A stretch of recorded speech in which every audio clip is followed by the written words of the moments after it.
नमस्ते, भारत एक्सप्रेस देख रहे हैं आप। आपके साथ मैं हूं रोहित पोखरिया। दिल्ली विधानसभा को तय वक्त पर कराने को लेकर चुनाव आयोग तैयारियों में जुटा हुआ है और तैयारियों की समीक्षा की जा रही है। जल्द ही आखिरी समीक्षा बैठक के बाद चुनाव की तारीखों का भी ऐलान हो जाएगा। हालांकि चुनाव आयोग की तैयारियों से पहले ही तमाम राजनीतिक पार्टियां चुनावी मोड में आ चुकी हैं। इसमें सबसे आगे आम आदमी पार्टी है। अरविंद केजरीवाल ने तमाम सीटों पर अपने उम्मीदवारों के नामों का ऐलान कर बाजी मारी है। वोटर्स को साधने के लिए रेवड़ियां बांट रहे हैं। बीजेपी ने अभी तक अपने पत्ते नहीं खोले हैं, लेकिन जमीनी सतह पर बीजेपी की तैयारियां भी चल रही हैं। चुनाव को हाइपर लोकल बनाकर बीजेपी इस बार दिल्ली के किले को फतेह करना चाहती है। कांग्रेस भी दिल्ली चुनाव में ताल ठोक रही है। दिल्ली विधानसभा चुनाव का क्या है सियासी समीकरण और नतीजों पर इसका कितना पड़ेगा असर, इसी पर पेश है हमारी ये खास पेशकश, दिल्ली का रण, जीत का प्राण। चरम पर प्रचार ऐलान।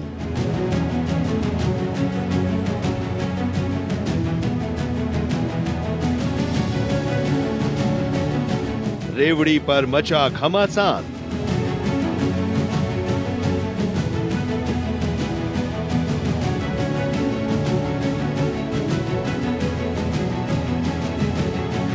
आपने कसी कमर।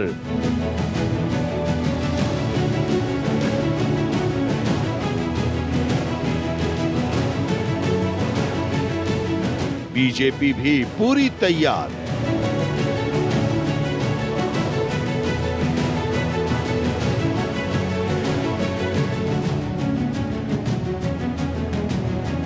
खास वोटरों पर नजर।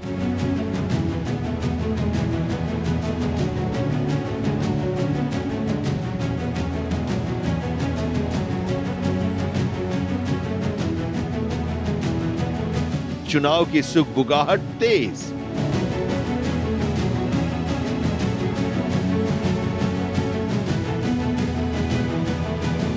बिना फेस बीजेपी की रेस।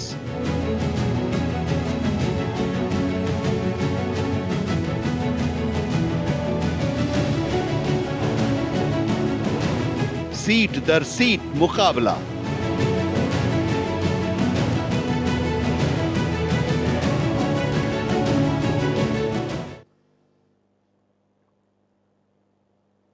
राजधानी दिल्ली में तय वक्त पर चुनाव करवाना चुनाव आयोग की प्राथमिकता है।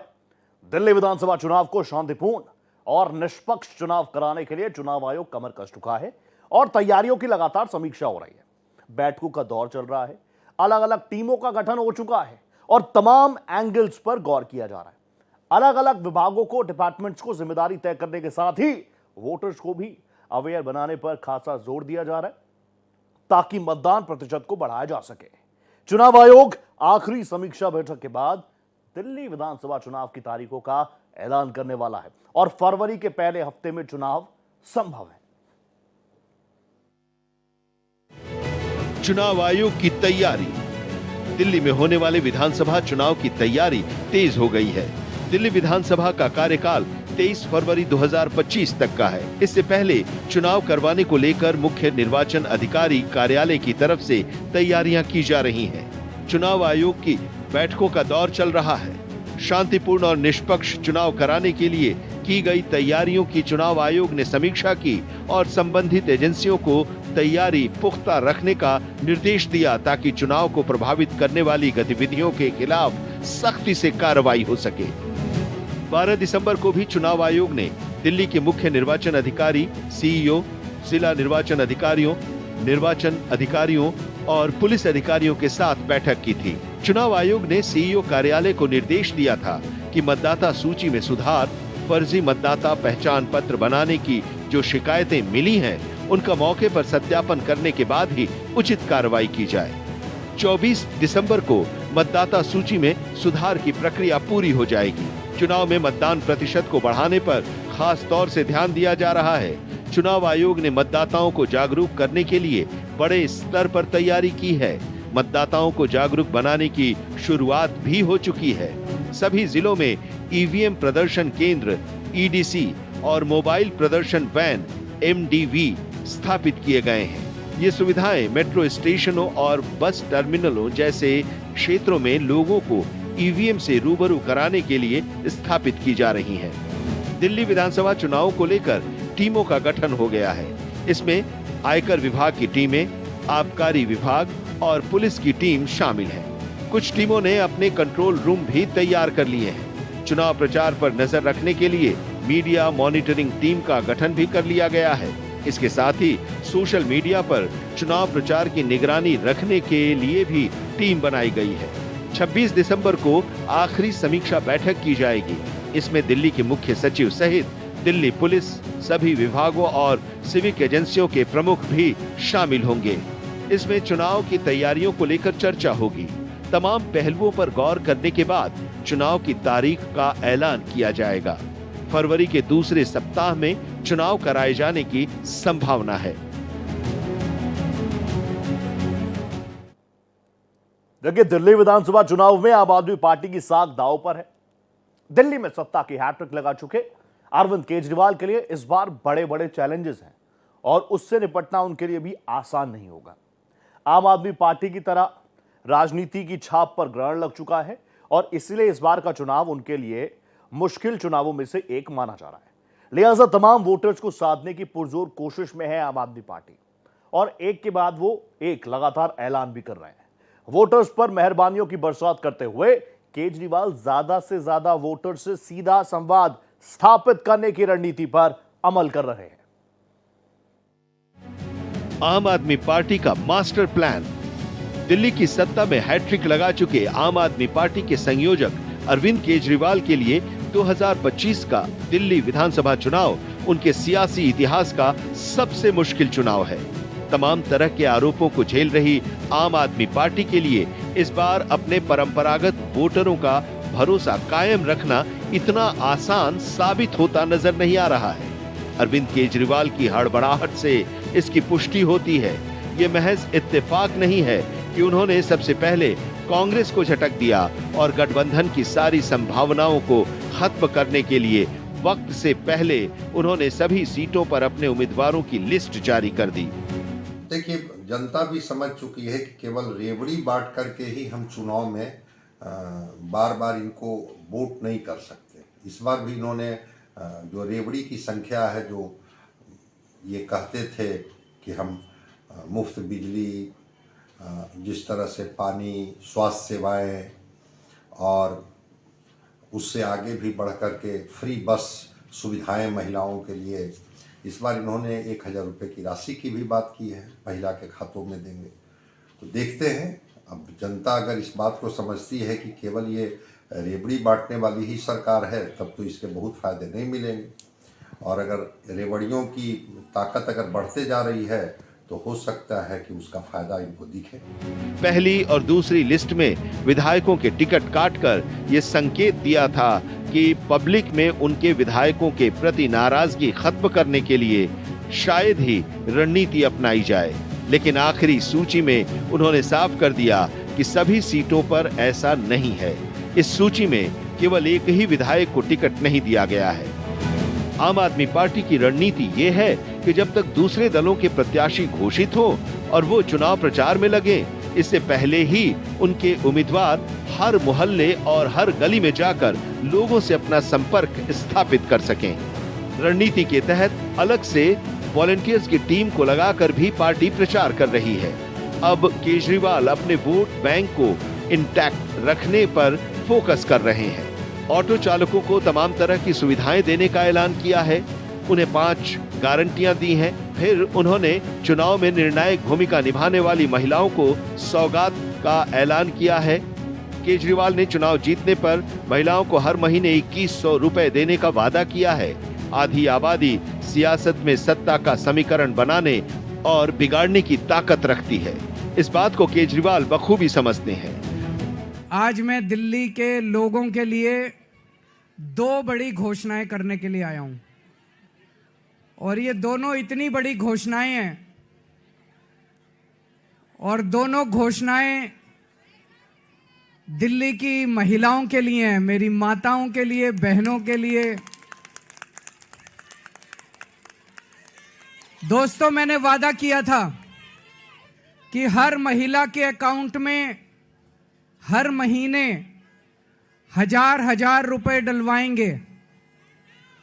आज मुझे ये ऐलान करते हुए बेहद फक्र हो रहा है कि आतिशी जी की अध्यक्षता में आज सुबह 10 बजे दिल्ली सरकार की कैबिनेट मीटिंग हुई और उस कैबिनेट मीटिंग में ये प्रस्ताव पारित कर दिया गया कि दिल्ली की हर महिला के अकाउंट में हर महीने 1,000 रुपए डाले जाएंगे। मेरे पास इस दौरान जब ये सारा हम काम कर रहे थे, कई महिलाएं आई और महिलाओं ने कहा कि जी महंगाई बहुत ज्यादा हो गई है, 1,000 रुपए से काम नहीं चलेगा। तो आज मैं ऐलान कर रहा हूं, कल से रजिस्ट्रेशन चालू होगा और रजिस्ट्रेशन 2,100 रुपए का होगा, 1,000 रुपए का नहीं होगा। बुजुर्गों को साधने के लिए संजीवनी स्कीम का ऐलान किया है। इसके तहत 60 साल से ऊपर के सभी बुजुर्गों का पूरा इलाज दिल्ली सरकार फ्री में कराएगी। इसके साथ ही बाबा साहब के सम्मान में दिल्ली वासियों के लिए अरविंद केजरीवाल ने एक और बड़ी घोषणा की। डॉक्टर अंबेडकर सम्मान स्कॉलरशिप शुरू करने की घोषणा की है। उन्होंने कहा कि जो दलित छात्र विदेश में पढ़ना चाहते हैं, उनका सारा खर्चा उनकी सरकार उठाएगी। आज मैं चाहता हूं कि कोई भी दलित समाज का बच्चा पैसे की कमी की वजह से उच्च शिक्षा प्राप्त करने में वंचित ना रह जाए। इसलिए आज मैं डॉक्टर अंबेडकर स्कॉलरशिप का ऐलान करता हूं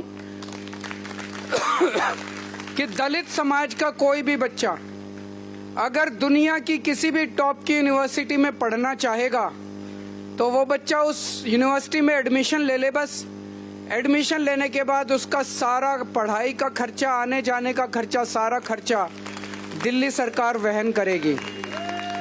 दिल्ली विधानसभा चुनावों को लेकर आम आदमी पार्टी बहुत आगे नजर आ रही है, लेकिन बीजेपी का क्या? क्योंकि ये बात हर कोई देख रहा है कि बीजेपी बेहद ही सधे हुए अंदाज में खामोशी के साथ अपनी रणनीति नीति को अमली जामा पहनाने का प्रयास कर रही है। बीजेपी के लीडर्स ग्राउंड लेवल पर वोटर संग संवाद स्थापित करने में जुटे हैं। सीट दर सीट मुकाबले का टारगेट रखा गया है। पिछले कुछ चुनावों से बीजेपी ने अपनी जीत की रणनीति बदली है और इसका परिणाम उसे महाराष्ट्र विधानसभा चुनावों में भी मिला। उसी फॉर्मूले पर भारतीय जनता पार्टी इस बार दिल्ली विधानसभा के चुनावी रण में उतरने वाली है। बीजेपी का फोकस। दिल्ली विधानसभा चुनाव में बीजेपी बड़ी जीत के लक्ष्य को हासिल करने में जुटी है।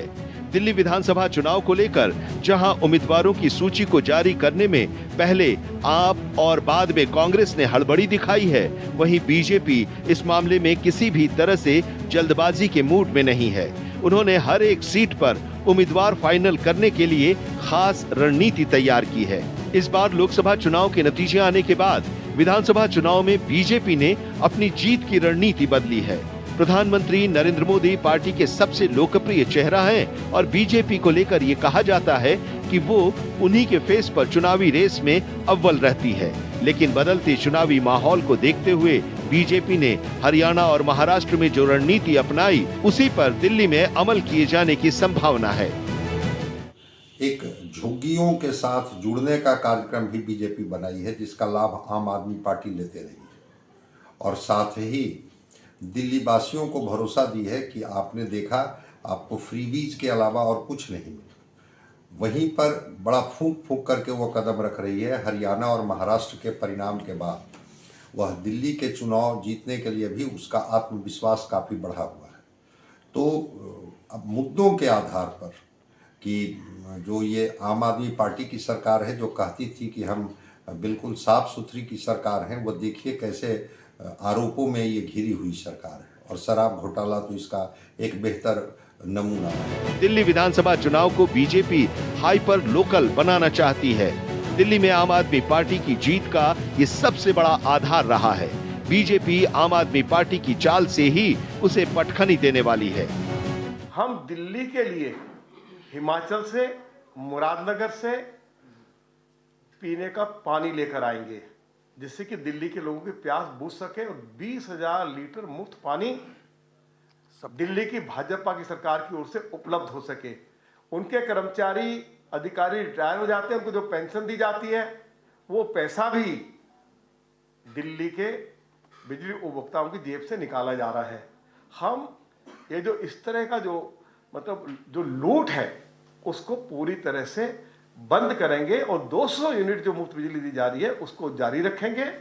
सीट दर सीट मुकाबले की बीजेपी की रणनीति है। आम आदमी पार्टी को अलग तरह की पार्टी की छवि को धक्का लगा है। बीजेपी आम आदमी पार्टी की बहुत मजबूत सीटों पर ध्यान केंद्रित कर रही है, चुनाव को हाइपर लोकल बना रही है, विधायकों के गैर प्रदर्शन पर ध्यान केंद्रित कर रही है और स्थानीय मुद्दों को उजागर कर रही है। दिल्ली में आम आदमी पार्टी और कांग्रेस के बीच गठबंधन नहीं होने को भी बीजेपी अपने हक में करना चाहती है। जिन सीटों पर कांग्रेस के पास मजबूत उम्मीदवार हैं, वहां बीजेपी आम आदमी पार्टी के मूल वोट बेस को बांटने और पुरानी पार्टी को आगे बढ़ाने की रणनीति अपना सकती है। हम दिल्ली में वर्ल्ड क्लास ट्रांसपोर्ट सिस्टम देंगे। हम दिल्ली के लोगों के घर घर में कम से कम 4 घंटे क्लीन वाटर, स्वच्छ जल पहुंचाएंगे। हम दिल्ली के सीवरेज सिस्टम को जो पूरी तरह से बर्बाद हुआ पड़ा है इसको ठीक करेंगे। हम दिल्ली की सड़कों को ठीक करेंगे। आम आदमी पार्टी से खार खा चुकी कांग्रेस ने इस बार उसे घेरने की रणनीति अपनाई है और इसके लिए बाकायदा अरविंद केजरीवाल के खिलाफ पूर्व मुख्यमंत्री शीला दीक्षित के बेटे संदीप दीक्षित को मैदान में उतारा है। पार्टी का धन्यवाद करता हूं, ये मौका दिया है। और देखिए, ऐसा था पिछले 10 साल से, आपने भी देखा होगा, मैंने हर मौके पे जब भी इन्होंने या तो अपनी वायदा खिलाफी की या दिल्ली के साथ गद्दारी की या भ्रष्टाचार किया या काम नहीं किया, उसका उल्लेख करता रहा। और आपको याद होगा, मैं आज से 7-8 साल पहले से आप लोगों से कह रहा था कि जिस तरीके का भ्रष्टाचार इस सरकार में हो रहा है, जब बाहर आएगा तो आप लोग इस बात का समझ भी नहीं पाएंगे कि कितनी भ्रष्ट कोई सरकार हो सकती है। खैर, समय आते आते बहुत सी चीजें जो मैंने उस समय कही थी सब सच निकली हैं। तो शायद एक मौका भी है दिल्ली की जनता को बताने का कि किस तरीके का उन्होंने मुख्यमंत्री चुना। देखिए, दिल्ली विधानसभा चुनावों में आम आदमी पार्टी और भारतीय जनता पार्टी में आर पार की लड़ाई है।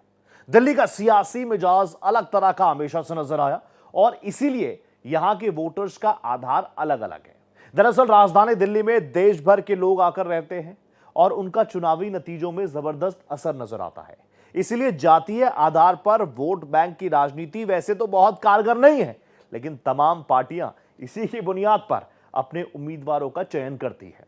दिल्ली में वोटरों को साधने में बीजेपी और आम आदमी पार्टी कोई कोर कसर नहीं छोड़ रही। दिल्ली की अलग सियासत। दिल्ली का सियासी मिजाज दूसरे विधानसभा चुनाव से अलग है।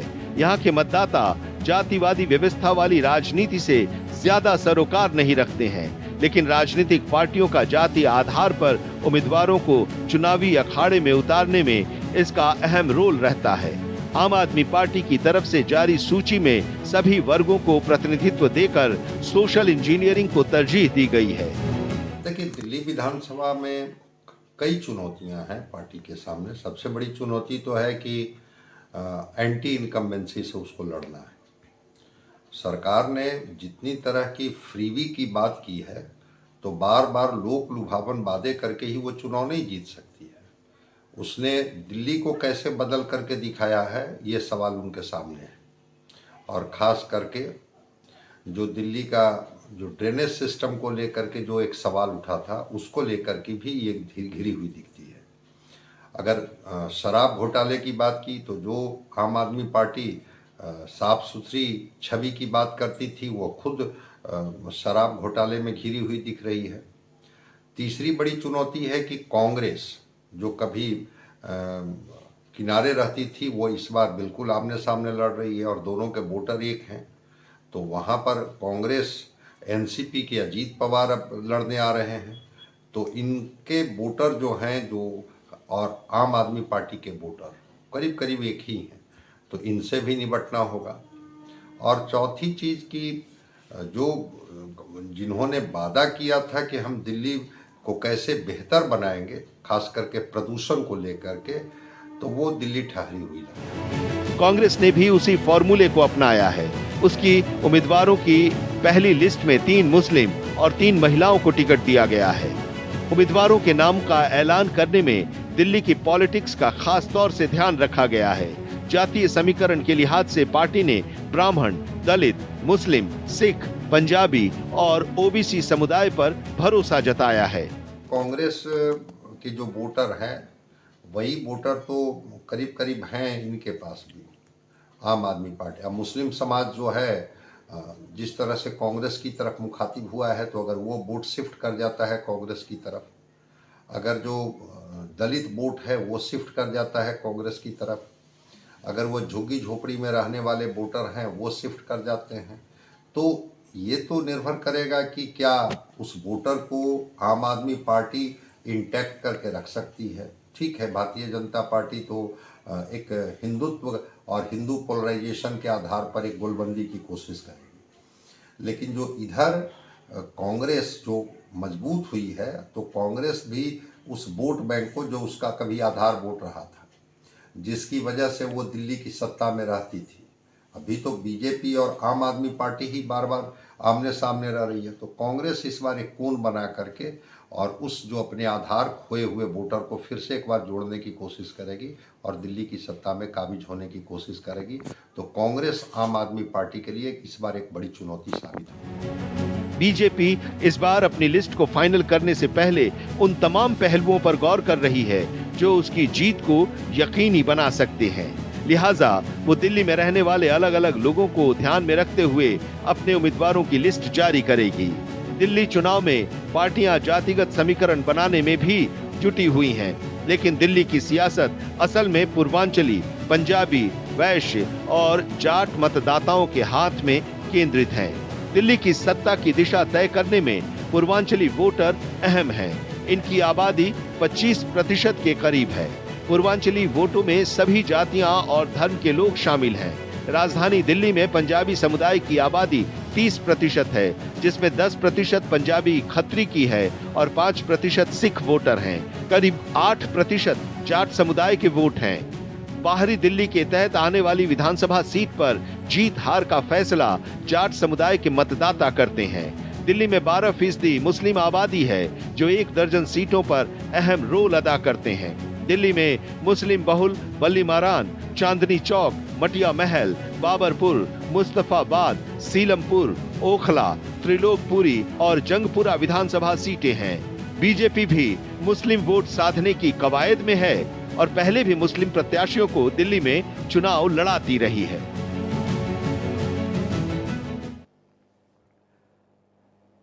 दिल्ली विधानसभा चुनाव में सीधा मुकाबला है। चैलेंजेस आम आदमी पार्टी के सामने भी है, भारतीय जनता पार्टी के सामने भी है, क्योंकि 3 दशकों से भले ही जो माहौल रहा हो, दिल्ली की गद्दी पर बीजेपी काबिज नहीं हो पाई है। और तीसरा फैक्टर है कांग्रेस का, क्योंकि कांग्रेस का भी दिल्ली में लंबे वक्त से पत्ता बिल्कुल साफ है, अस्तित्व की लड़ाई है। दिल्ली के रण और जीत के प्रण। हमारी इस खास पेशकश में आज फिलहाल इतना ही। मुझे दीजिए इजाजत। नमस्कार।